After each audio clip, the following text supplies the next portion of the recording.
¿Qué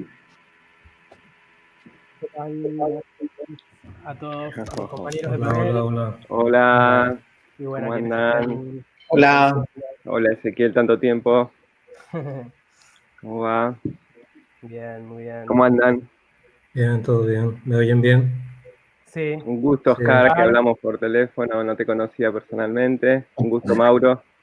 Hola, un hola, gusto. Pablo, Yo tampoco, Oscar, un yo no gusto. conocía a Mauro. Hola, Mucho gusto, Ahí va. Mauro. hola, hola, gusto, placer, Ezequiel. Tanto tiempo es verdad. lo mismo digo. Bueno, para quienes Bueno, estén presenciando este conversatorio, le cuento quién es cada uno de nosotros. Arriba mío, por lo menos yo lo veo así, está Pablo Ires, que es el editor de Cactus. Nos encontramos acá presentando un libro de su editorial, que es De la fábrica de la Metrópolis, de Tony Negri.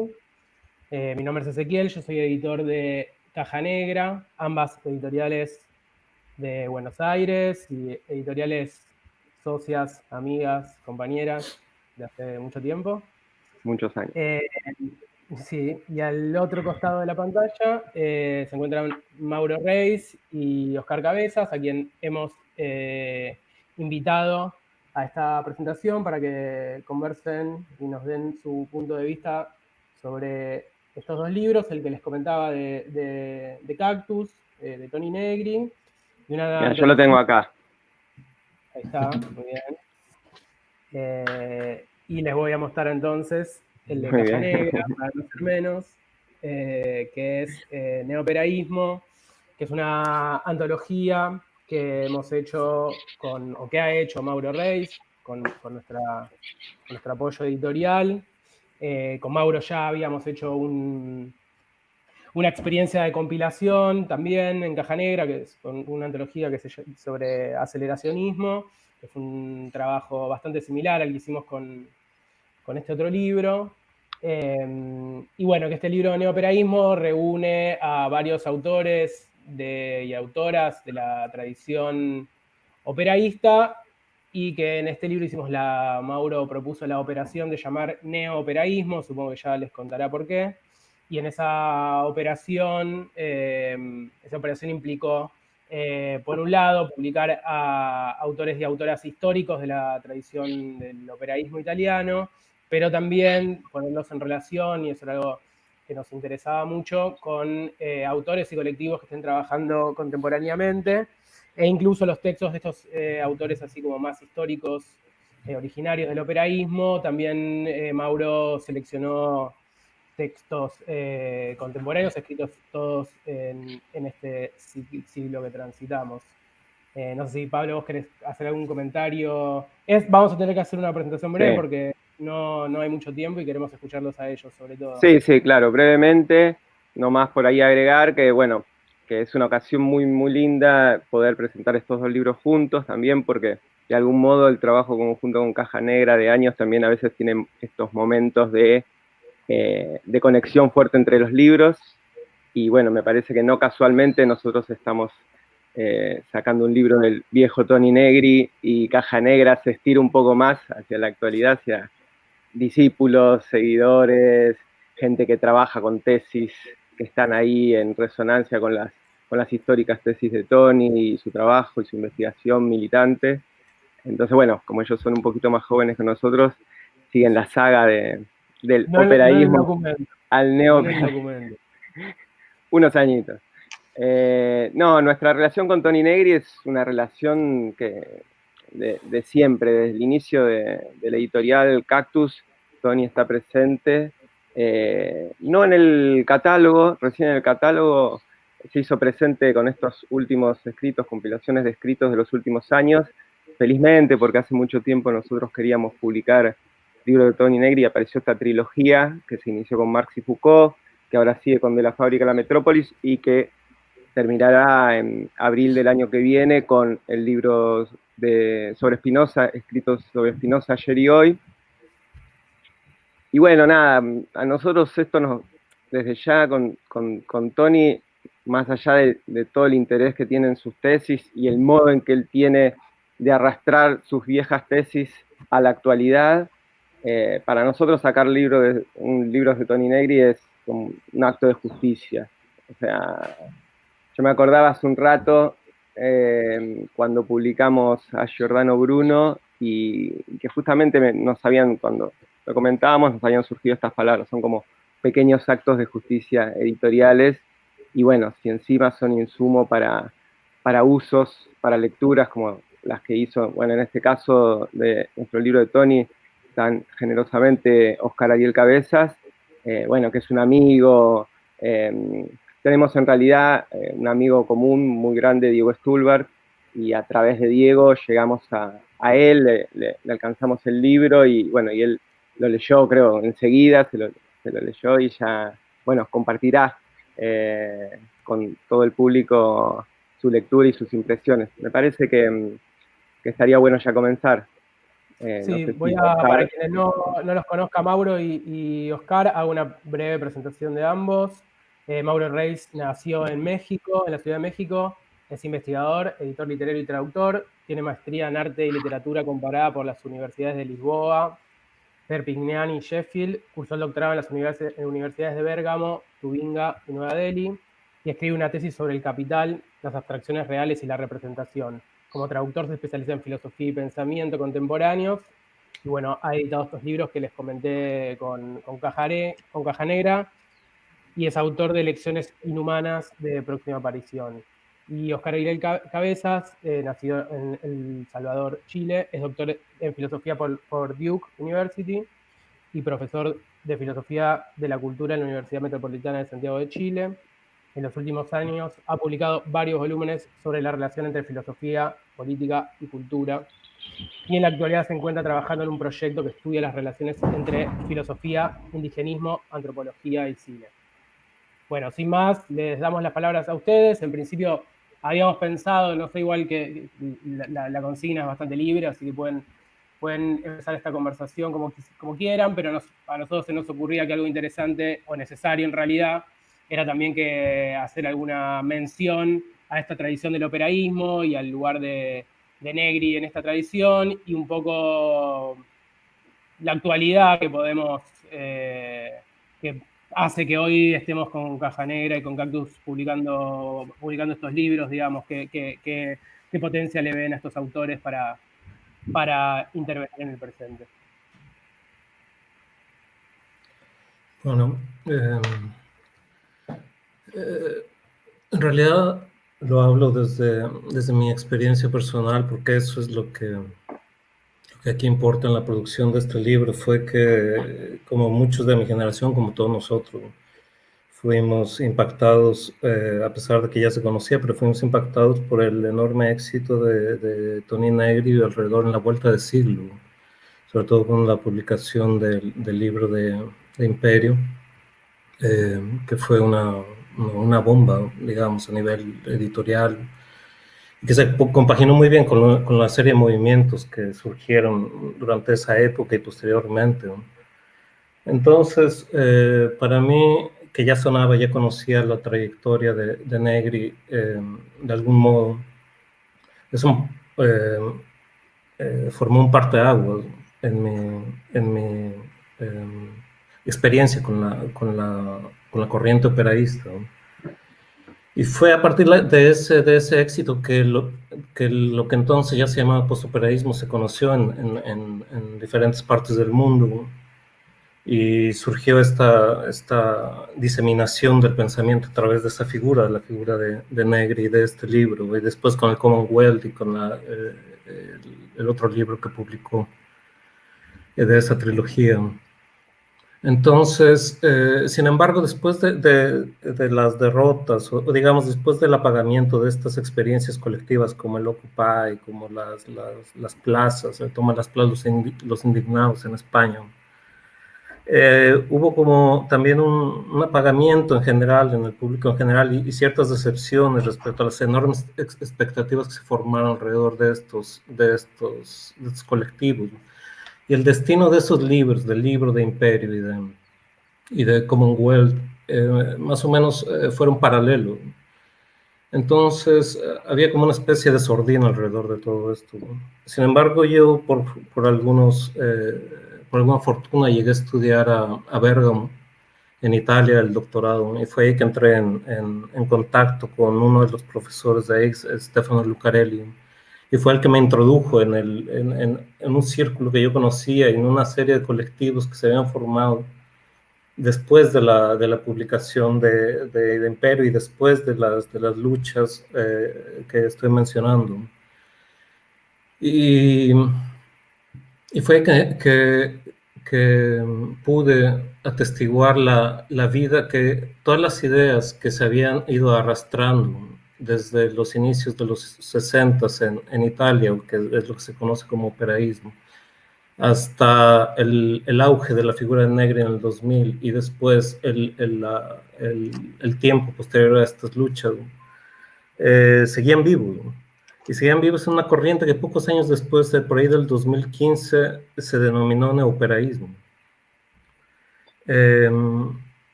Esto simplemente me hizo ver que esas ideas tenían una capacidad enorme de renovación, ¿no?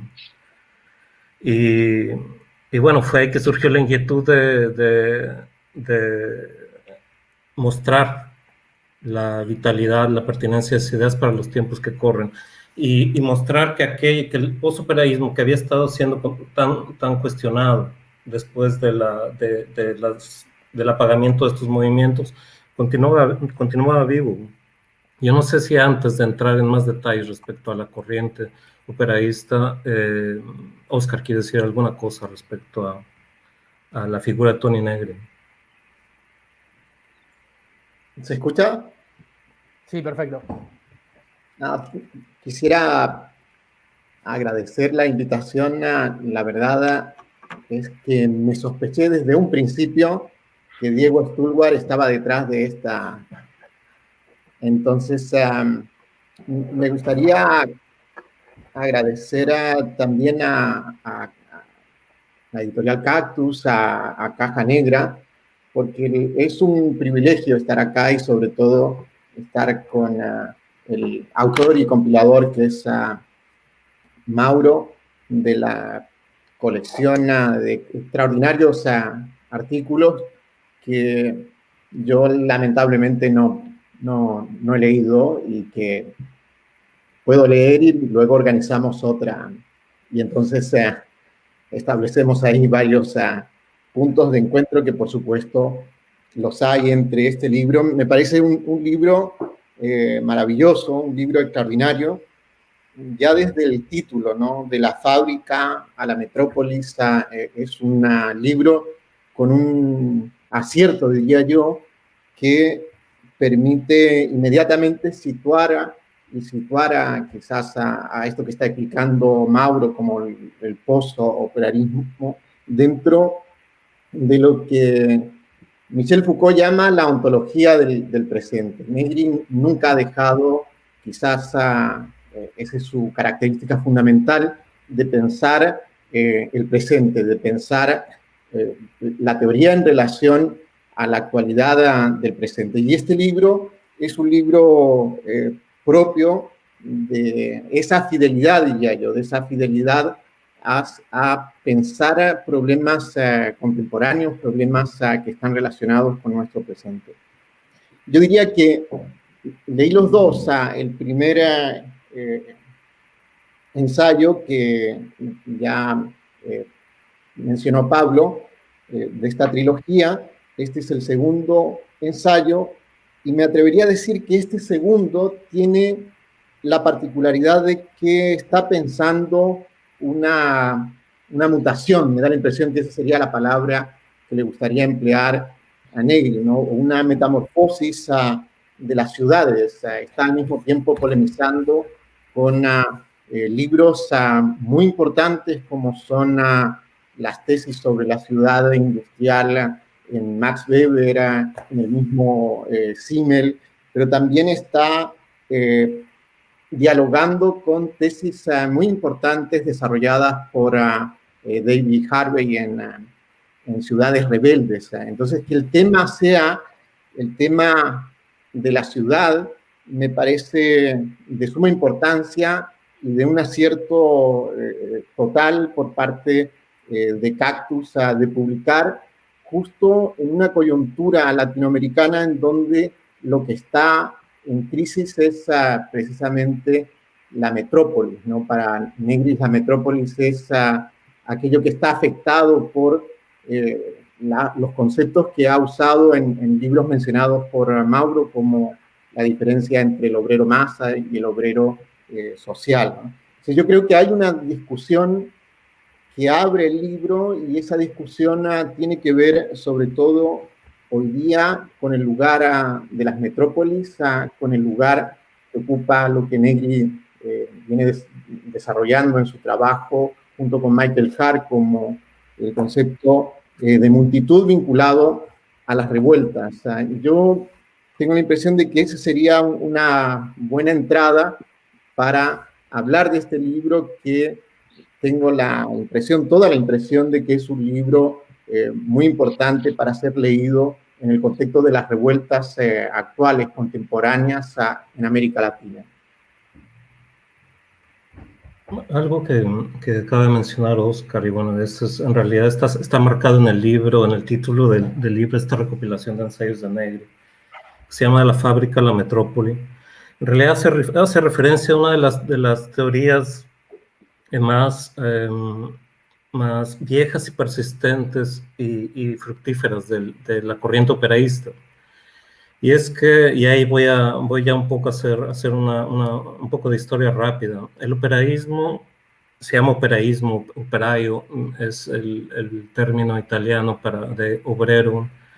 Nació en Italia por ahí en el principio de los años 60.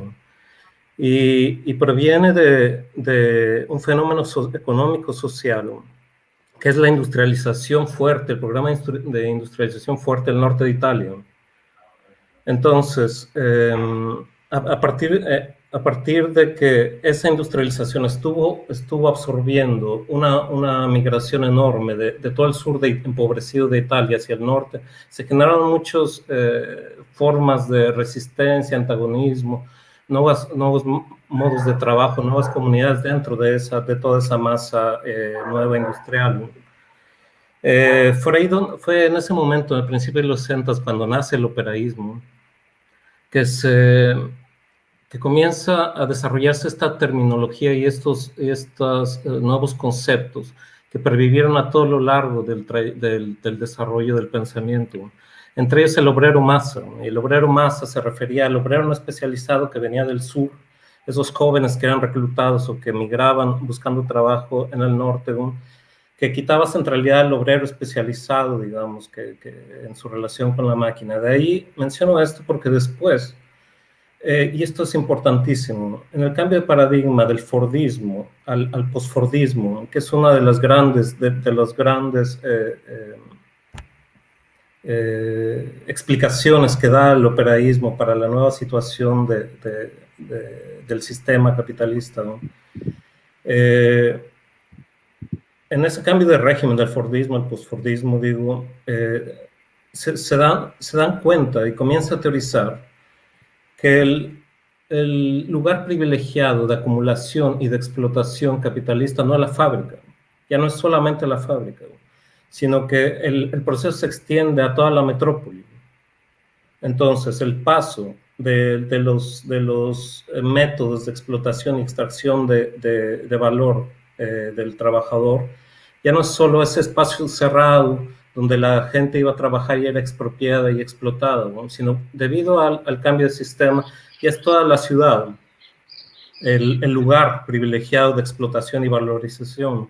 De ahí pasa entonces de llamar del obrero masa al obrero social, y el obrero social es el que incluye a estudiantes, a amas de casa, a profesionales de oficina, ¿no? En la figura de ese obrero masa, y este de obrero social, y este título de la fábrica a la metrópoli marca muy bien la persistencia de las ideas operaístas en este sentido, y es por eso que a Negri en realidad a todos los operaístas, posoperaístas y neoperaístas les interesa el estudio de esos procesos, no solo de explotación fuera de la fábrica, sino también los procesos de resistencia que esa nueva forma de explotación y de extracción genera y a los que responden. Entonces, digamos que la metrópoli, por lo menos en el pensamiento particular de Negri, es un objeto de estudio precisamente por eso, porque es el lugar privilegiado no solo de explotación y de extracción de valor por parte del sistema capitalista, sino también es el lugar privilegiado de la formación de nuevas resistencias, de nuevas comunidades de antagonistas y de nuevas formas de generar lo que quizá podemos hablar después, lo que llaman el común, ¿no?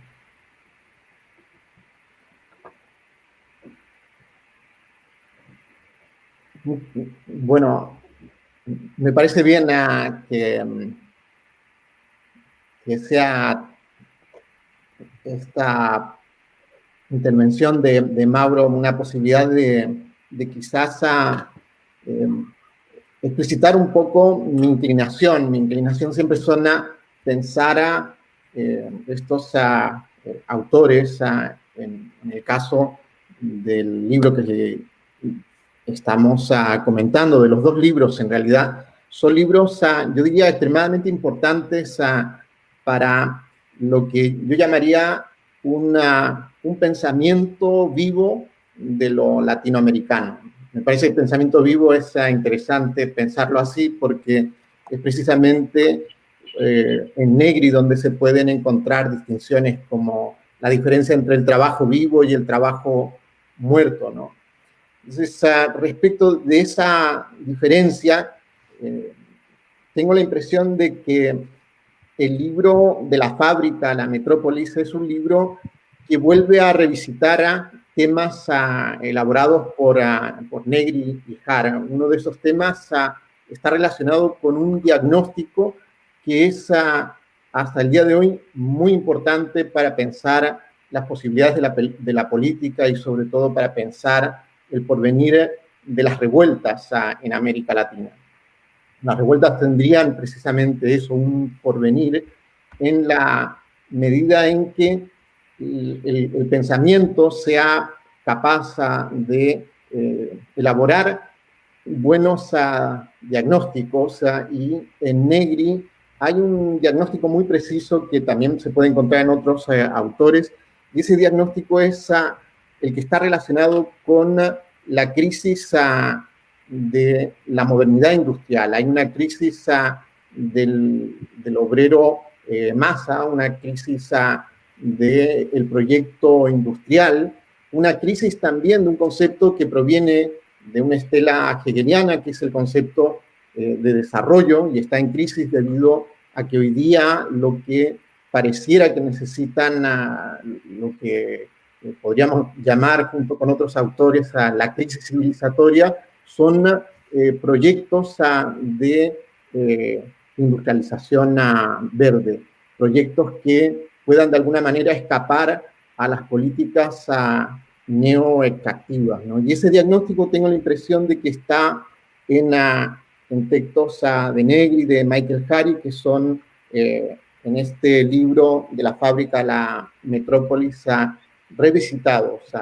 La pregunta sería, ¿qué es lo que realmente hay hoy día? Y habría que responder junto con el diagnóstico que hace Negri, es que hay un nuevo patrón de acumulación capitalista, y ese nuevo patrón de acumulación capitalista es el que produce el capitalismo así llamado de acumulación flexible, o el capitalismo de financiarización, es decir, un capitalismo que parece no dejar nada afuera. Y en ese no dejar nada afuera, por supuesto, tal como lo ha explicado muy bien Mauro, la metrópoli es el nuevo territorio de expansión del capital, de expansión del mando del capital, en donde el capital es capaz de expropiar, un tema que trabaja tanto Negri en este libro, como estoy seguro que trabajan los autores en el libro de Caja Negra, que es el tema del intelecto general, o del general intellect en inglés. Ese tema me parece un tema muy importante hoy día, sobre todo porque veo en las revueltas latinoamericanas que hay una capacidad no solo de trabajo cooperativo, perdón, en las revueltas, sino una capacidad también de inteligencias colectivas que tienen movimientos moleculares capaces de poner en crisis los saberes de las disciplinas como la ciencia política, de poner en crisis el sistema de representatividad política, como es el caso de lo que recientemente ha ocurrido bueno, en Colombia, más en Perú, y sobre todo lo que está ocurriendo en Chile, una especie de revuelta que no tiene, no ha parado, a pesar de la pandemia, ha seguido, ¿no? Claro, una de las cosas que quisimos mostrar al trabajar esta antología es precisamente la actualidad temporal y la pertinencia geográfica de todas estas ideas. Digo pertinencia geográfica porque situar en América Latina las luchas desde una perspectiva que tenga que ver con esta línea de pensamiento no es en absoluto difícil, y quiero demostrarlo. Esta noción de general intellect que es tan importante para el pensamiento peraísta, y que nació justo del cambio de paradigma en la explotación capitalista, en cómo entender este cambio de paradigma. Es y ha sido, como decía, súper importante. Y quería aclarar qué es en realidad el general intellect. El intelecto general, que se puede traducir así, es en realidad el conocimiento, el conjunto de conocimientos y de facultades humanas y sociales que forman el epicentro de la producción social. O sea, lo que quiero decir es que para Marx, la máquina era la cristalización de conocimiento social y comunitario puesto a funcionar.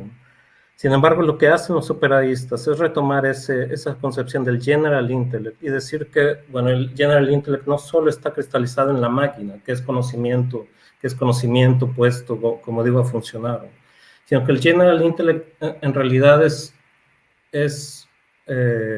algo que se está formando continuamente, ¿no?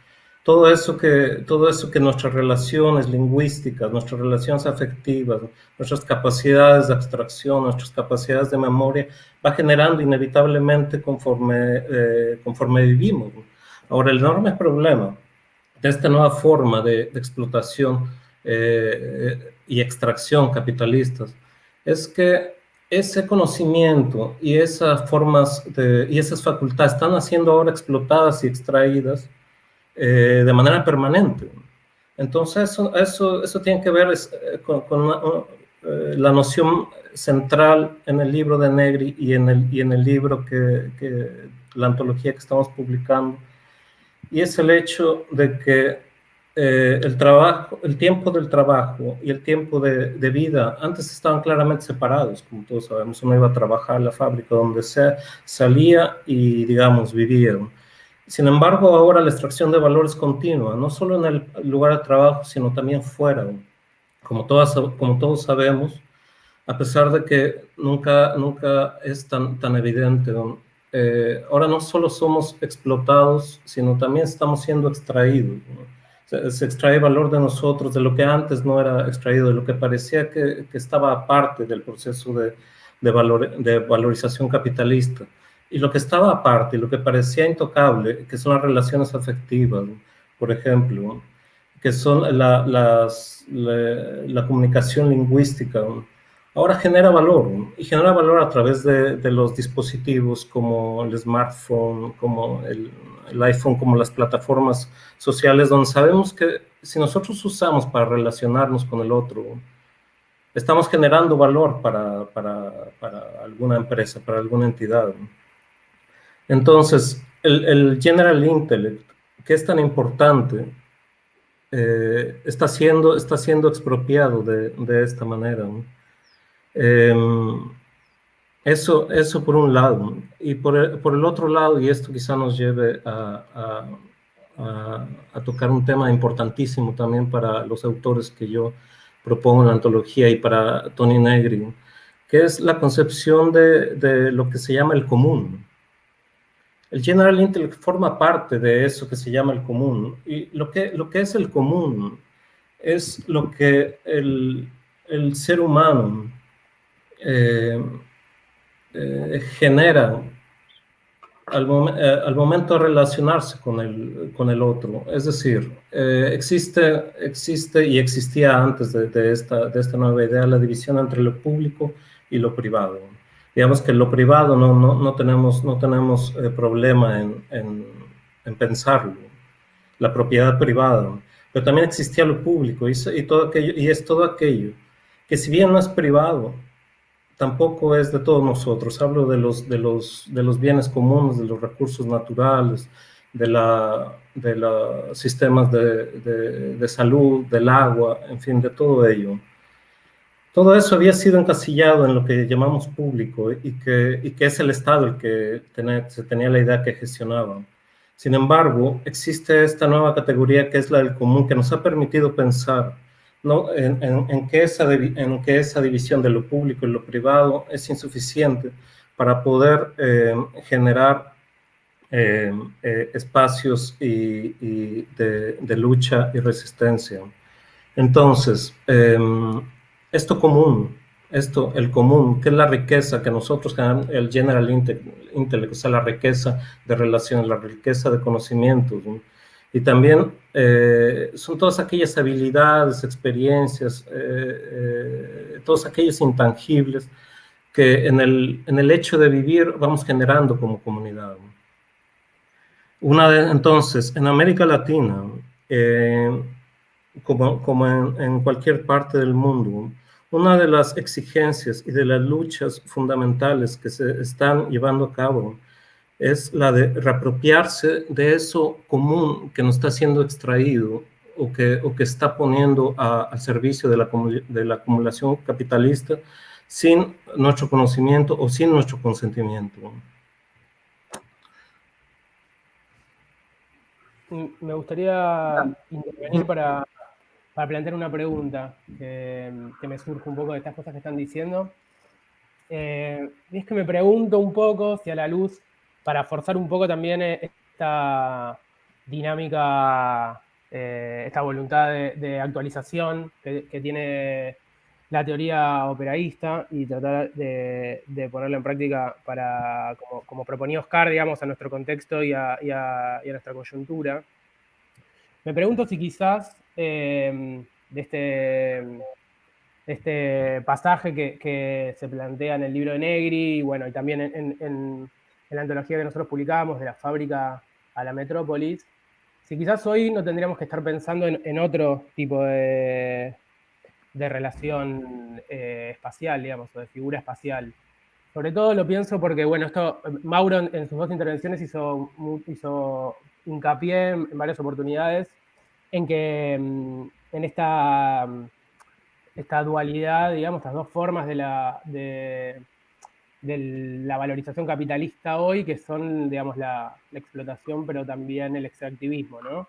Y en esta forma, digamos, pensando, digamos, en que quizás incluso hoy es el extractivismo en los términos en que los plantó Mauro, digamos, el modo más extendido de explotación capitalista, y es digamos, un modo de valorización que claramente excede los límites de la metrópolis. Y de hecho, uno hasta podría pensar que aquello que Negri veía como la metrópolis, hoy, mediante la extensión de las redes digitales, de explotación digital, mediante los GPS que logran medir y calcular, digamos, con gran precisión la capacidad extractiva que puede haber en una montaña o en determinado suelo. O incluso pensando, veo la imagen de Pablo ahí conectado con un paisaje natural a sus espaldas, y pienso, bueno, hace mucho calor.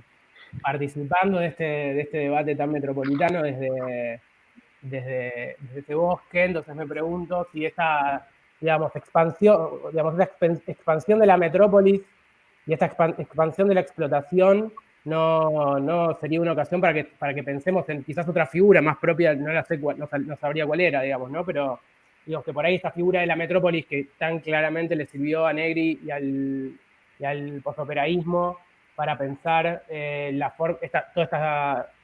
este proceso que también expresó Mauro, digamos, entre el fin de esta distinción entre el espacio privado y el público, o entre el tiempo de trabajo y el tiempo de producción y el de reproducción, digamos. La figura de la metrópolis fue muy útil para pensar eso en ese momento, y que me pregunto si quizás hoy habría que pensar con otras figuras espaciales. Y volviendo también al planteo que hacía Oscar, pienso también en que hoy las formas de resistencia y las formas de resistencia de lo común no se están dando necesariamente en la metrópolis, ¿no? Pienso mucho en la resistencia de los pueblos originarios, por ejemplo, tanto en Chile como en Argentina o en Bolivia, al avance de la explotación, y en cómo muchas veces aquellos materiales y metales que están en juego son aquellos que alimentan la metrópolis, pero están siendo extraídos en esos espacios en principio no metropolitanos. Oscar, ¿quieres? Me gusta mucho. Yo agregaría por ahí, para agregar a la pregunta y después dejarle la palabra a ustedes. Vale. Que es una impresión de cómo siempre leí estas cosas de Negri, que me parece que va en el sentido de lo que dice Ezequiel, que el territorio, cuando se produce la mutación o este desplazamiento de la fábrica a la metrópolis, siempre la noción de territorio, de espacio, de territorio, es siempre una noción dinámica, me parece que siempre es una noción deudora de filosofías con las que Negri tiene mucha relación, como la de Gilles Deleuze y Félix Guattari, y que siempre me parece que la intención de Negri es que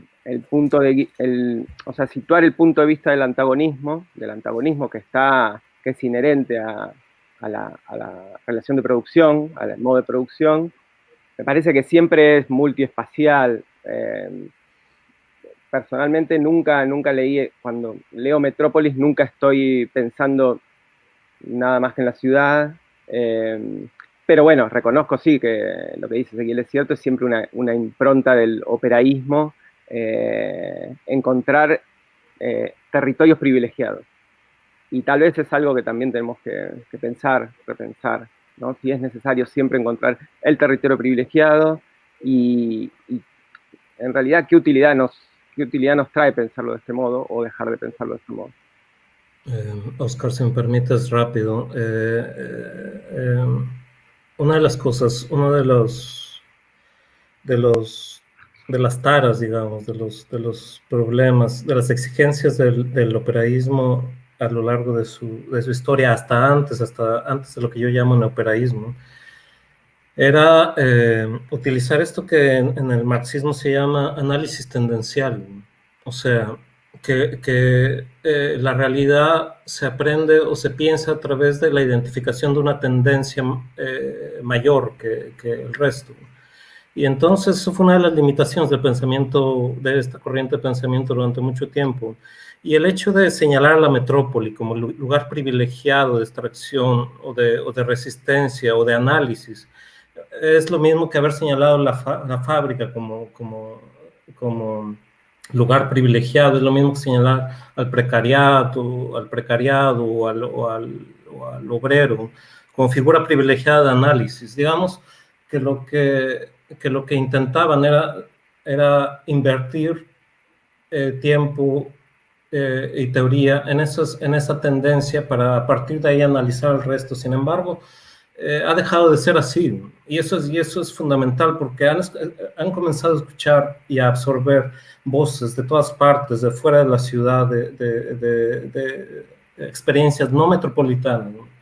Y eso ha permitido que precisamente el paradigma metropolitano se pierda importancia para dejar de escuchar otras voces, que esto es fundamental, porque como señalaba bien Ezequiel, y como queda claro en el libro, en la antología, el capital tiene una capacidad enorme, no solo bueno, tiene una capacidad de expansión enorme para la extracción. Y esta capacidad de expansión se está complementando con una capacidad enorme de intensificación, extensión e intensificación al mismo tiempo. La extensión, claro, un cerro, es un cerro despoblado, es material para la valorización y la acumulación capitalista, aunque no lo parezca. Lo mismo que es un barrio, una plaza.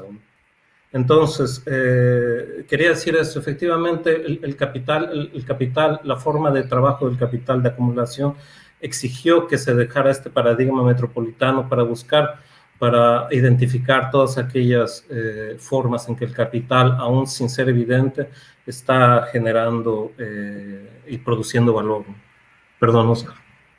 No, muy bien, muchas gracias por las actuaciones. Yo quisiera retomar a los temas de Ezequiel y también la postilla de Pablo respecto de que en Negri hay una multiespacialidad. Y me parece que eso es muy importante verlo así, por sobre todo algo que me da la impresión de que Mauro podría tenerlo más fresco que yo. Son lecturas que hice en mi época de doctorado, pero sobre todo el tema de la subsunción del trabajo en el capital, ¿no? El tema en donde ya no hay subsunción formal, sino que la subsunción real del trabajo en el capital sería la subsunción de toda la sociedad en la lógica del capital. De ahí que Negri no deseche por ningún motivo el antagonismo o la conflictividad. Si la desechara, quedaría simplemente una especie de jaula de hierro weberiana sin ninguna posibilidad de resolver a nuestra relación con las resistencias o con la emancipación. Yo tengo la impresión de que en este libro me gusta mucho, yo creo que es un libro, una compilación de ensayos muy importantes de la fábrica a la metrópolis, no reinscribe, quizás puede eso haber sido lo que confunde un poco, no reinscribe el binarismo entre el centro y la periferia. No es la ciudad como capital central, sino la metrópoli, como en los primeros minutos explicaba Mauro, como el lugar de expansión de las relaciones de explotación con el precariado, de las relaciones de explotación con los inmigrantes. Y ese me parece que es un tema muy importante de tratar a propósito de las revueltas que están ocurriendo en Chile, porque efectivamente, y en esto volvería a lo que señalaba Ezequiel, la conflictividad teórica que hoy tiene poner en discusión la diferencia entre lo público y lo privado en favor del común es una dificultad que pasa por seguir o no pensando el fenómeno del Estado social en América Latina. Es el Estado social, por ejemplo, yo creo que hay una diferencia muy importante entre el welfare state, entre el estado de bienestar, y lo que algunos teóricos en Ecuador, en Bolivia, en algún momento empezaron a llamar el buen vivir. El buen vivir pertenece a qué lógica. Yo creo que el buen vivir no pertenece efectivamente a la diferencia entre el espacio público y el espacio privado que administraba el Estado, sino a la cuestión del en común que llama Mauricio, pensar el en común y pensarlo, ese sería el dilema hoy día, pensarlo en relación a qué instituciones, puesto que en Negri, por ejemplo, en este libro de la fábrica a la metrópolis, está la pregunta por las instituciones. ¿Qué sería pensar hoy instituciones, yo llamaría así, instituciones no modernas con la capacidad de regular y al mismo tiempo, esto es una frase de Negri, producir el común, porque el común es un estar, es una es un modo de vida, no es solo el mero lugar de resistencia a la lógica privatizadora del capitalismo neoliberal, es también un modo de vida. Y en ese sentido, lo que está pensando Negri es una especie, yo llamaría así, de salida a el fenómeno de la subsunción total de lo social en la lógica del capital, ¿no? Es una última cosita que me gustaría decir, pero complejiza, me da la impresión más el tema, y es los lugares en donde Negri habla del capitalismo por desposesión. Hoy día las revueltas, sobre todo las revueltas en América Latina, pero no solo en América Latina, lo que ponen en cuestión es el capitalismo por desposesión. Un ejemplo paradigmático de capitalismo por desposesión, por supuesto, son todos los eventos en donde el capital desposee de sus tierras a las comunidades originarias. Y este es un tema negriano, pero también el problema de la renta. Todos los suicidios que ocurrieron en este país, yo estoy en España, los suicidios por desahucios están relacionados con el capitalismo por desposesión. De manera que todas estas categorías que pertenecen hoy día a una especie de nueva economía política necesitan de lo que Pablo llamaba el antagonismo. El antagonismo yo lo vería expresado en la viabilidad que tienen hoy día las revueltas para producir nuevas instituciones. Y esas nuevas instituciones, por supuesto, no pueden estar atadas a la cuestión de lo público y de lo privado, porque es lo que está, al parecer, en crisis. Claro. Una de las preocupaciones que recorren tanto el libro de Negri como el libro, como la antología neoperaísta, es precisamente la pregunta de cómo defender el común, de los intentos de apropiación por parte no solo del capital, sino también del Estado. Y como señala bien Oscar, es que el común es algo que se genera continuamente, no es algo dado, no son los recursos naturales, digamos, sino es, por ejemplo, el uso que hacemos de los recursos naturales. Son las relaciones, como decía, afectivas, son las relaciones de cuidado, de creación, de reproducción social. Es todo eso que generamos simplemente al vivir y que se genera colectivamente. Entonces, la pregunta en un bellísimo ensayo que se publicó en la antología de Silvia Federici, se pregunta por eso, porque las instituciones del común tienen que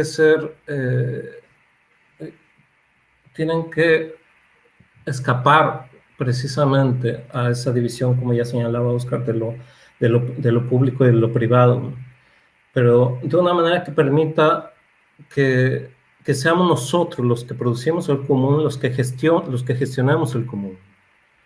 Ahora bien, ¿cómo lograr que eso que estamos produciendo continuamente escape a la dinámica del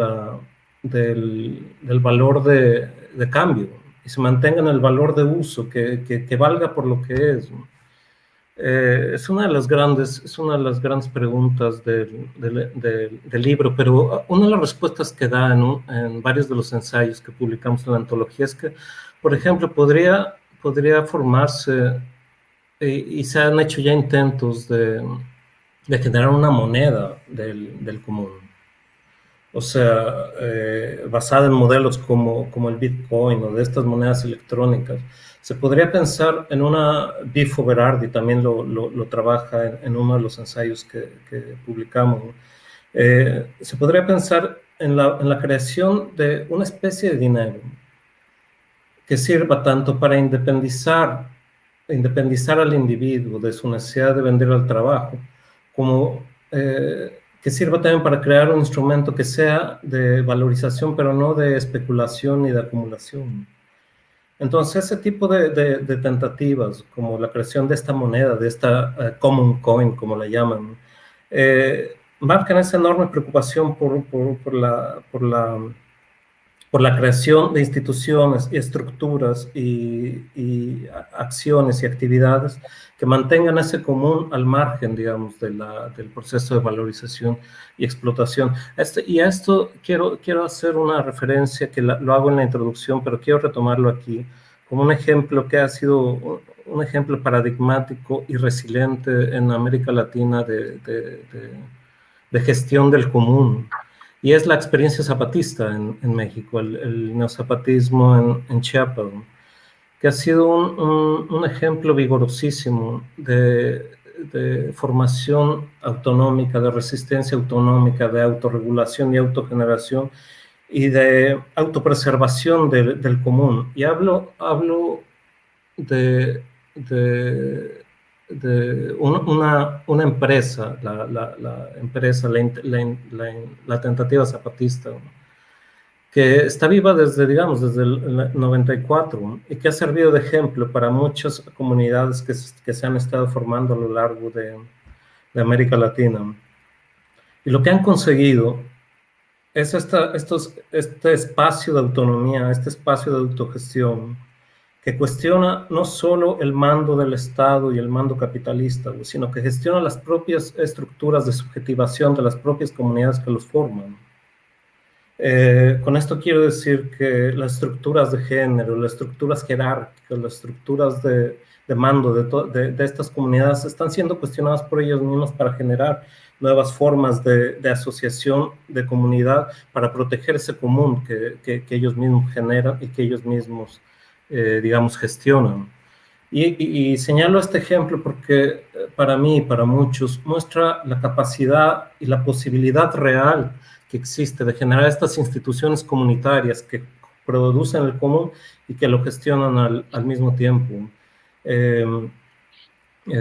Sin embargo, claro, yo desde mi exilio portugués he estado un poco desligado del resto de los fenómenos de América Latina, pero no dudo que hay comunidades que se han generado y que han tenido esa capacidad, por muy pequeñas que sean, que han tenido esa capacidad de generar este tipo de instituciones que yo desconozco si tienen ya un nombre, pero este tipo de instituciones que funcionan para la generación y la preservación del común, más allá del Estado y claro, de los intereses del capital. Pareciera, disculpa que te interrumpa, Mauro, creo que ya no nos queda mucho más tiempo. Claro. Un cartelito ahí que decía como 5 minutos. No sé si Oscar, vos querés decir algo. Me parece que por lo menos la intervención de Mauro estuvo muy buena para terminar de cerrar algunas cuestiones. No sé si vos también querés tomar la palabra. Sí, muy breve.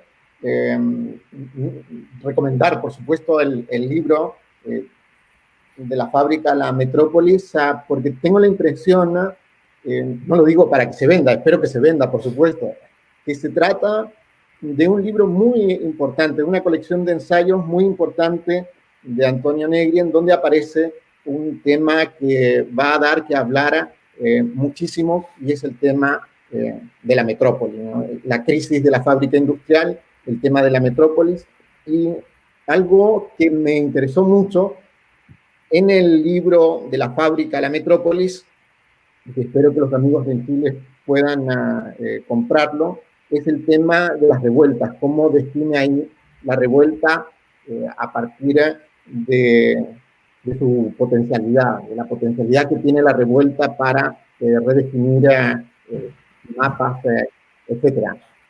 Yo simplemente agradezco a ambos por la invitación y con eso ya termino. Bueno, nosotros también les agradecemos a Mauro y a Oscar Ariel. Me parece que no es casual que estemos con la sombra de Toni Negri en tiempos de revuelta, que esto sea en la furia del libro de Chile. Me parece que como a nosotros se nos apareció Toni en el 2001 argentino, está bueno que a los compañeros y las compañeras chilenos y chilenas les aparezca como insumo de pensamiento y de acción la obra de Toni Negri. Y bueno, nada, de mi parte les agradezco muchísimo, estuvo muy interesante. Lo mismo digo. Muchas gracias, Oscar, Ariel, y muchas gracias, Mauro. Y a la furia del libro. Gracias a todos. De cualquier modo, algo antes de irnos. Sí. Estos dos libros son tan pertinentes ahora por una razón, y es que no están dentro de este ciclo de desánimo y apocalíptico que tanto ha avanzado y que tantas ventas genera ahora, sino, y no es que digamos que sean optimistas, no. Lo que pasa es que están dentro de la lucha y crean posibilidades y señalan posibilidades reales de asociación y de creación de comunidades de resistencia. Y gracias a todos ustedes, Oscar, un placer. También Pablo, Ezequiel, un placer a todos. Muchas gracias. Y seguimos un gusto enorme. Un gusto. Seguimos. Chao. Chau.